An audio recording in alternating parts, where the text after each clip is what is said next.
Alam mo ba na may artist na nagsimula lang sa mga stickers at posters? Tapos siya rin yung nakagawa ng isa sa mga pinaka-iconic political art sa bansa nila. Ito ay si Shepard Fairey, isang American street artist na nagsimula noong late 80s. Nakilala siya dun sa artwork niya na Obey or brand niya na Obey the Giant. Nung estudyante pa siya sa Rhode Island, gumawa lang kasi siya ng sticker ni Andre the Giant. Tapos nilagyan niya lang ng sulat sa baba na Obey. Yun, walang context, parang social experiment o trip-trip lang. Idinikit niya yun sa poste, sa walls, kung saan-saan. Hanggang sa buong syudad nila na puno na ng Obey na sticker. Yung iba nababad trip, naiinis. Yung iba naman naku-curious dun. Sabi niya ang goal lang niya is to provoke people to question their surroundings. Pero hindi lang siya sa underground nagstay. Noong 2008, ginawa niya yung poster ni Barack Obama, yung Hope poster. Isa yon sa mga artwork na naging global phenomenon. Sobrang iconic, pati mga museum kinuha yung original print. Pero syempre, hindi laging puro papuri. May mga nag-criticize din sa kanya na sell out daw siya kasi napunta na siya sa mga political campaign. Pero consistent lang si Shepard sa mensahe niya. Art is a tool to inspire and question authority. Kaya kung may lesson dito, wag natin maliitin ng small acts. Simpleng sticker pwede magsimula or mag-evolve ang isang movement. Art can disrupt,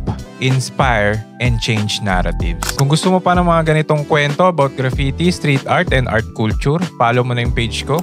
Ako nga pala si Angelo. This is Mindshift with Angelo. See you on the next video.